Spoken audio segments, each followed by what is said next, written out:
November ತಿಂಗಳಲ್ಲಿ ಆದಂತಹ ₹3 plus ಈಗ ಜೂನ್ ತಿಂಗಳಲ್ಲಿ ಆದಂತಹ ₹2, ಅದರಿಂದ ₹5 ಪ್ರತಿ ಮಹಿಳೆಗೆ 1 ಲೀಟರ್ ಉಪಯೋಗಿಸಿದ್ರು ಸಹ ಮಹಿಳೆಯರು ದಿನಕ್ಕೆ ₹200 ಪ್ರತಿ ಒಂದು ಮನೆಯಲ್ಲಿ ಬೀಳ್ತಾ ಇದೆ. ಅದಾದಮೇಲೆ ಹಾಲು ಮೊಸರು ತುಪ್ಪ ಬೇರೆ ಬೇರೆ ಪದಾರ್ಥಗಳು ಜಾಸ್ತಿ ಆಗಿದ್ರಿಂದ ₹400 ಬೀಳ್ತಾ ಇದೆ.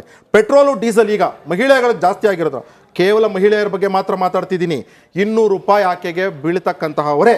ಅದಾದಮೇಲೆ ಈಗ ಪೆಟ್ರೋಲು ಡೀಸೆಲ್ ಜಾಸ್ತಿ ಆಗಿದ್ರಿಂದ ತರಕಾರಿ ಮತ್ತು ಬೇರೆ ಬೇರೆ ಅಗತ್ಯ ವಸ್ತುಗಳ ಬೆಲೆ ತತ್ಸುಮಾರು ₹800 ಜಾಸ್ತಿ ಆಗ್ತಾ ಇದೆ. ನಾನು ₹600 ಲೆಕ್ಕ ಇಟ್ಕೊಳ್ತೀನಿ. ವಾಣಿಜ್ಯ ವಿದ್ಯುತ್ ಏನಿದೆ ₹4.10 ಇತ್ತು ಕಳೆದ ಸರ್ಕಾರದಲ್ಲಿ, ಈಗ ₹7.80 ಅಲ್ಲ, ಮುಗಿಸ್ಬಿಡ್ತೀನಿ, ಇದಕ್ಕೆ ಲಿಂಕ್ ಇದೆ. ₹7.80 ಆಗಿದೆ. ಅದರಿಂದಾಗಿ ಈ ಪ್ರೊಡಕ್ಷನ್ ರೇಟ್ ಜಾಸ್ತಿ ಏನಾಯ್ತು, ಪ್ರೊಡಕ್ಷನ್ ರೇಟ್ ಜಾಸ್ತಿ ಆಗಿದ್ರಿಂದ ಪ್ರತಿ ಮಿನಿಮಮ್ ಟು ಮಿನಿಮಮ್ ₹400 ಪ್ರತಿ ಪ್ರಾಡಕ್ಟ್ ಮೇಲೆ, ಅಂದ್ರೆ ನಾವು ಉಪಯೋಗಿಸೋ ಪ್ರಾಡಕ್ಟ್ ಮೇಲೆ ಜಾಸ್ತಿ ಆಗಿದೆ. ಗಂಡಂದ್ರು ಆಗಲೇ ಸ್ಮಿತಾ ಅವ್ರು ಹೇಳ್ತಿದ್ರು, ಗಂಡ ಕುಡಿಯೋ ಆಲ್ಕೋಹಾಲಿಕ್ ಟ್ಯಾಕ್ಸ್ ಹಾಕಿದ್ರಿಂದ ₹500 ಜಾಸ್ತಿ ಆಯಿತು. ಅದಾದಮೇಲೆ ದೇವಸ್ಥಾನಕ್ಕೆ ಹೋಗಿ ಹುಂಡಿನಲ್ಲಿ ದುಡ್ಡು ಹಾಕಿ ಅಂತ ಹೇಳ್ತಿರಲ್ಲ, ಆದರೆ ಬೇರೆಯವ್ರಿಗೆ ಮಾತ್ರ ನೀವು ಫ್ರೀಯಾಗಿ ಕೊಡ್ತಿರಲ್ಲ, ಅದರಿಂದಾಗಿ ಗಂಡನಿಗೆ ಜೋಬಿಗೆ ಬೀಳ್ತಿರ್ತಕ್ಕಂಥ ಕತ್ರಿ ₹400. ಮತ್ತು ಇನ್ನು ಬೇರೆ ಶಾಲಾ ಕಾಲೇಜುಗಳ ಫೀಸು, ಉಷಾ ಮೋಹನ್ ಅವರು ಹೇಳ್ತಾ ಇದ್ರು, ಶಾಲಾ ಕಾಲೇಜುಗಳ ಫೀಸು ಯಾಕಂದ್ರೆ ಅವರು ನಡೆಸಬೇಕಲ್ಲ, ಶಾಲೆ ನಡೆಸ್ತಿರ್ತಕ್ಕಂಥವ್ರಿಗೂ ಸಹ ಜಾಸ್ತಿ ಅವರೇ ಬೀಳುತ್ತಲ್ಲ, ಅದರಿಂದಾಗಿ ಜಾಸ್ತಿ ಆಗಿರ್ತಕ್ಕಂತಹದ್ದು ₹450 ನಮ್ಮ ಜೋಬಿಂದ ಕತ್ರಿ, ಅಂದ್ರೆ ಹೆಂಗಸಿನ ಪರ್ಸ್ಗೆ ಕತ್ರಿ ಹಾಕಿ ಆಕೆಯ ಜೋಬಿಗೆ ₹2,400 ಇನ್ಕ್ಲೂಡಿಂಗ್ ಶಕ್ತಿ ಯೋಜನೆ. ಈಗ ಬೆಲೆ ಏರಿಕೆಗೆ ಕಾರಣನೇ ಕೇಂದ್ರ ಸರ್ಕಾರ ಅಂತಲ್ಲ. ಒಂದು ನಿಮಿಷ, ಅದಕ್ಕೂ ಬರ್ತಾನೆ. ಅಲ್ಲ ನೋಡಿ, ಕೇಂದ್ರ ಸರ್ಕಾರ ಇನ್ಫ್ಲೇಷನ್ ಅನ್ನೋದನ್ನ ಕಳೆದ NDA 1 and 2 10 ವರ್ಷದಲ್ಲಿ ನಾನು ಆಗ್ಲೇ ಹೇಳಿದೆ 4.1%. ಎಕ್ಸೆಪ್ಟಬಲ್ ಗ್ರೋಯಿಂಗ್ ಎಕಾನಮಿನಲ್ಲಿ 2 to 5% ಇನ್ಫ್ಲೇಷನ್ ಇದ್ರೆ ಅದು ಗ್ರೋತ್ ಅಂತ. ಅಂದ್ರೆ ಕೇಂದ್ರ ಸರ್ಕಾರ ಜವಾಬ್ದಾರಿ ಅಲ್ಲ ಅಂತಿದ್ದೀರಿ. ಅಂದ್ರೆ ನಮ್ದು ನಾವು ವಾದ ಮಾಡ್ಕೊಂಡು ಗೆಲ್ಬೇಕು ಅಂದ್ರೆ ಅವ್ರು ಹೇಳಿದ್ದು, ಆದ್ರೆ ಪ್ರತಿಯೊಬ್ಬ ಪ್ರಜ್ಞಾವಂತರಿಗೆ ಇನ್ಫ್ಲೇಷನ್ ಪರ್ಸೆಂಟೇಜ್ ಲೆಕ್ಕ ಗಿಕ್ಕಲ್ಲ ಹೇಳಿ ಬಿಟ್ಬಿಟ್ಟು ಜನಸಾಮಾನ್ಯರಿಗೆ ಅರ್ಥ ಆಗಲ್ಲ.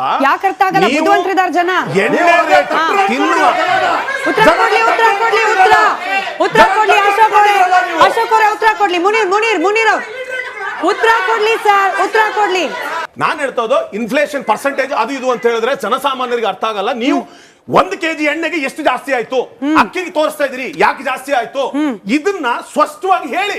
ನಿಮ್ಮ ಇಂಪೋರ್ಟ್ ಎಕ್ಸ್ಪೋರ್ಟ್ ಪಾಲಿಸಿ ಏನು? ನೀವು ಮಲೇಷ್ಯಾದಿಂದ ಪಾಮ್ ಆಯಿಲ್ ಇಂಪೋರ್ಟ್ ಮಾಡ್ಕೊತಿದ್ದೀರಿ. ಕೇಂದ್ರ ಸರ್ಕಾರದ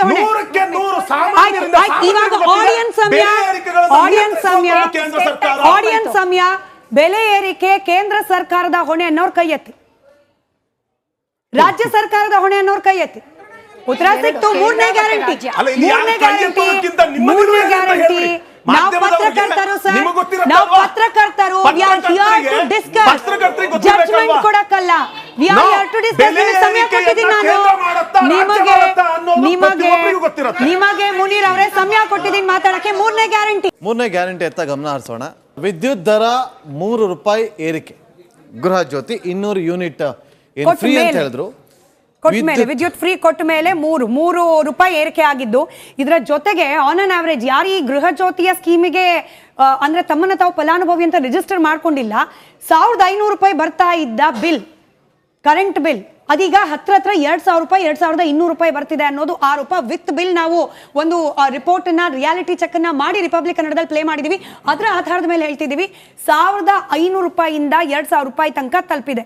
ಇನ್ನು ರೈತರು ಬಳಕೆಯ ವಿದ್ಯುತ್ ಅನ್ನ ವಾಣಿಜ್ಯ ವ್ಯಾಪ್ತಿಗೆ ತಂದಿರೋದು ಕೂಡ ಬಹಳಷ್ಟು ಹೊರೆ ಆಗ್ತಿದೆ ರೈತರಿಗೆ. ಇದರ ಜೊತೆಯಲ್ಲಿ ಟ್ರಾನ್ಸ್ಫಾರ್ಮರ್ ರೈತರಂತೂ ಬಾಯಿ ಬಡ್ಕೊಳ್ಳೋ ಪರಿಸ್ಥಿತಿ ಅಂತ ಹೇಳಿ ರೈತರೇ ಮಾತನಾಡಿದ್ದಾರೆ. ನೀರಿನ ದರ ಕೂಡ ಏರಿಕೆ ಮಾಡಬೇಕು ಅನ್ನೋ ಪ್ರಸ್ತಾಪ ಬೆಂಗಳೂರು ವ್ಯಾಪ್ತಿಯಲ್ಲಿ, ಅದು ಇಡೀ ರಾಜ್ಯಕ್ಕೆ ಅನ್ವಯ ಆಗತ್ತಾ ಗೊತ್ತಿಲ್ಲ. ಮುನೀರ್ ಅವರಿಂದಾನೇ ಪ್ರಾರಂಭ ಮಾಡೋಣ. ಗೊತ್ತಿಲ್ಲ ಸರ್, ಹೇಳಿ ಅವರು. ಮುನೀರ್ ಅವ್ರು ಹೇಳಿ. ವಿದ್ಯುತ್ 200 ಯೂನಿಟ್ ಫ್ರೀ, 200 ಯೂನಿಟ್ ತಗೊಳ್ದೇ ಇರೋರು ಬಾಯಿ ಬಡ್ಕೊಳ್ಳಿ. ಇದಕ್ಕೊಂದೊಂದು ಆಡ್ ಪ್ರಶ್ನೆ. ನಾನು ಬಾಡಿಗೆ ಮನೆಗಿರೋದು, ನಾನು ಬಾಡಿಗೆ ಮನೆಗೆ ಬೇರೆಯವ್ರದ್ದು ರಿಯಾಲಿಟಿ ಚೆಕ್ ನಂದೇ ಹೇಳ್ತೀನಿ. ₹1,200 ₹900 ₹1,100 ತಿಂಗಳಿಗೆ ಬರ್ತಾ ಇದ್ದಿದ್ದು ಕರೆಂಟ್ ಬಿಲ್ಲು. ಇವತ್ತು ಅದೇ ಮನೆ ಈಗ ₹2,800 ₹2,900 ನಾನೇ ಬಿಲ್ ಕಟ್ತಾ ಇದ್ದೀನಿ. ಇದನ್ನು ಕೇಂದ್ರ ಸರ್ಕಾರನೇ ಮಾಡ್ತಾ. ನಾನು ಆವಾಗಲಿಂದ ಅಶ್ವಿನ್ ಅವ್ರು ಹೇಳ್ತಾ ಇದ್ದಾರೆ, ನಮ್ಮೆಲ್ಲ ಗ್ಯಾರಂಟಿಗಳ ಫಲಾನುಭವಿಗಳು ಯಾರು ಕರೆಕ್ಟ್ ಸರಿಯಾದ ಫಲಾನುಭವಿಗಳಿಗೆ ಹೋಗಬೇಕು ಅಂತ 200 ಯೂನಿಟ್ ನೀವು ಯೂಸ್ ಮಾಡಿದ್ರೆ 1,500 ತನಕದ ಬಿಲ್ಲು ಖಂಡಿತವಾಗ್ಲೂ ಮಾಫ್ ಆಗುತ್ತೆ. ಒಂದನೇದಾಗಿ. ಇನ್ನು ಸ್ಥಿತಿವಂತರು ಅವರು 200, 300, 400 ಯೂನಿಟ್ ಯೂಸ್ ಮಾಡ್ತಾರೆ ಅಂದ್ರೆ ಖಂಡಿತವಾಗ್ಲೂ ಬಿಲ್ ಬರುತ್ತೆ. ನಾನು ಸಹ ನನ್ನ ಮೇಲೆ ಬಿಲ್ ಬರುತ್ತೆ. ನನಗೇನು 2,000 ಬರ್ತಾ ಇತ್ತು, 2,500 ಬರ್ತಿತ್ತು, ಅಷ್ಟೇ ಬರ್ತಾ ಇದೆ. ಅದರಿಂದ ಜಾಸ್ತಿ ನನಗೇನು ಬದಲಾಗಿಲ್ಲ. ನನಗೆ ಬದಲಾಗಿಲ್ಲ. ನಿಮ್ದು 2 ವರ್ಷದ ಬಿಲ್ ತಗೊಂಡು ಈ ರೀಸೆಂಟ್ ಆಗಿ ತಂದು ಕೊಡ್ತೀನಿ. 2 ವರ್ಷದ ಬಿಲ್ ತಗೊಂಡು ಸರ್. ಅಂದ್ರೆ ಕಾಂಗ್ರೆಸ್ನವರ ಮನೆಗಳಿಗೆ ಕರೆಂಟ್ ಬಿಲ್ ಜಾಸ್ತಿ ಬರ್ತಾ ಇಲ್ಲ, ಬೇರೆಯವ್ರ ಮನೆಗಳಿಗೆ ನಾನು ಹೇಳ್ತಾ ಇರೋದು ನೀವು ಹೇಳಿದ ರೀತಿಯಲ್ಲಿ ಬದಲಾವಣೆ ಆಗಿಲ್ಲ. ಇನ್ನು ಬೆಲೆ ಏರಿಕೆ ಕರೆಂಟ್ ಬಿಲ್ ಯಾರು ಮಾಡ್ಬಿಟ್ಟು ಹೋಗಿದ್ರು ಅನ್ನೋದನ್ನು ನೀವು ಅರ್ಥ ಮಾಡ್ಕೋಬೇಕು. ಗೃಹ ಉಪಯೋಗಿದು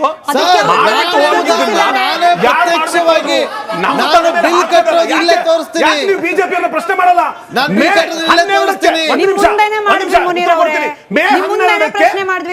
ಸಂಬಂಧಪಟ್ಟಿದ್ದಂತಹ ಬೆಲೆ ಏರಿಕೆ ನೋಟಿಸ್ ಹೊರಗಡೆ ಬರುತ್ತೆ. ಚುನಾವಣೆ ಆಗಿದ್ದು, ಮೇ 10ಕ್ಕೆ ಚುನಾವಣೆ ಆಗಿದ್ದು, 20ಕ್ಕೆ ನಮ್ಮ ಸರ್ಕಾರ ಬಂದಿದ್ದು, 12ಕ್ಕೆ ಬೆಲೆ ಏರಿಕೆ ಆಗುತ್ತೆ. ಯಾರು ಮಾಡ್ಬಿಟ್ಟು ಹೋಗಿದ್ದಾರೆ? ಮುನೀರ್ ಅವರೇ, ಅಂದ್ರೆ ನಿಮ್ಮ ಪ್ರಕಾರ ವೋಟ್ ಹಾಕಿದ್ದು ಕೇವಲ ಬಡವರು, ಅಲ್ಲಿಗೆ ಮಧ್ಯಮ ವರ್ಗದವರು, ಸ್ಥಿತಿವಂತರು, ಅವರು ನೀವು ಕೊಡ್ತಾ ಇರುವ ಗ್ಯಾರಂಟಿ ಯೋಜನೆಗಳಿಗೆ ಅವರ ಕೈಯಿಂದ ದುಡ್ಡು ಕೊಡಬೇಕು? ಇಲ್ಲ, ನಾವು ತುಂಬಾ ಸ್ಪಷ್ಟವಾಗಿ ಹೇಳಿರುವಂತದ್ದು 200 ಯೂನಿಟ್ ಒಳಗಡೆ ಯಾರಿಗೆಲ್ಲ ವಿದ್ಯುತ್ ಬಳಸ್ತಾ ಇದ್ರೆ ಅವರಿಗೆ ಫ್ರೀ ಕೊಡ್ತೀವಿ. ರೈತರ ಪಕ್ಷ, ರೈತರ ಪರವಾದ ಪಕ್ಷ ಅಂತ ಹೇಳಿ ನೀವು ಹೇಳ್ಕೊಳ್ತೀರಿ. ಈ ವಿದ್ಯುತ್ 200 ಯೂನಿಟ್ ಫ್ರೀ ಅನ್ನೋದಿದೆಯಲ್ಲ, ರೈತರಿಗೆ ಅನುಕೂಲ ಆಗಿದೆಯಾ? ಅದಕ್ಕೆ ಹೇಳೋದು, ಜನಸಾಮಾನ್ಯರನ್ನ ಅವಾಗ್ಲಿಂದನೂ ಜನಸಾಮಾನ್ಯರು ಗೊತ್ತಾಗಲ್ಲ ಅಂತ ಕಾಂಗ್ರೆಸ್ ಅವ್ರು ಹೇಳ್ತಿದಾರಲ್ಲ, ಅದೇ ಜನಸಾಮಾನ್ಯರು ಒಬ್ಬ ಬುದ್ಧಿವಂತ ವಾಚ್ಮ್ಯಾನ್ ಕೆಲಸ ರಾಜ್ಯನ ಅಂದರೆ ನಮ್ಮ ರಾಜ್ಯ ಕಾಯಂತ ಕೆಲಸ ಮಾಡಲಿ ಅಂತ ಮುಖ್ಯಮಂತ್ರಿ ಜನ ಸಭಿಕರು ನೆರೆದಿದ್ದಾರೆ. ನಾವು ಮಾತಾಡೋದಕ್ಕೆಲ್ಲ ಶಿಳ್ಳೆ ಚಪ್ಪಾಳೆ ಹೊಡಿತಾರೆ ಅಂತ ಪೆದ್ರಂಗೆ ಅನೌನ್ಸ್ ಮಾಡ್ಕೊಂಡು ಹೋದ್ರೆ ಇದೇ ಆಗೋದು. ಹೇಳ್ತೀನಿ 200 ಯೂನಿಟ್. ಒಂದ್ ನಿಮಿಷ ಓಟ್ ಹಾಕ್ಲಿ ನಮ್ಗೆ ಅಂತ ಪೆದ್ದು ತಂದಲ್ಲಿ ಬಾಯಿಗೆ ಬಂದಂತ ಹೇಳ್ಕೊಂಡು ಜನರವ ಶಿಳ್ಳೆ ಚಪ್ಪಾಳೆ ಹೊಡೆದ್ರು ಅಂತ ಫ್ರೀ ಅಂತ ಅಂದ್ರಿ. ಅಲ್ಲಿಂದ ತಗೊಂಡ್ ರೈತರಂತಲ್ಲ ಮೇಡಮ್, ಈ ಬೇಸಿಗೆನಲ್ಲಿ ಎಷ್ಟು ಜನ ನೀರಿಲ್ಲದೆ ಒದ್ದಾಡಿದಾರೆ ಗೊತ್ತಾ ಮೇಡಮ್? ಪಂಪ್ ಸೆಟ್ಗಳಲ್ಲಿ ನೀರಿಲ್ಲ. ಏನಕ್ಕೆ ಹೇಳಿ? ಆ ಇರೋ ನೀರ್ಗು ರಾತ್ರಿ ಹೊತ್ತು 2 ಅವರ್ ಕರೆಂಟ್ ಕೊಟ್ರೆ ಅವನು 1 ಕಿಲೋಮೀಟರ್ 1.5 ಕಿಲೋಮೀಟರ್ ಜಮೀನು ಮನೆಯಿಂದ ಹಳ್ಳಿಯಿಂದ ದೂರ ಆಗತ್ತೆ, ಹೋಗಿ ಕಾಯ್ಕೊಂಡು ಕೂರ್ಬೇಕಾ? ಯಾವ ಮಟ್ಟಕ್ಕೆ ಅವ್ರು ಪವರ್ ಕೊಟ್ಟಿದ್ದಾರೆ ರೈತರಿಗೆ ಅಂತ ಗೊತ್ತಿದೆಯಾ ಇವ್ರಿಗೆ?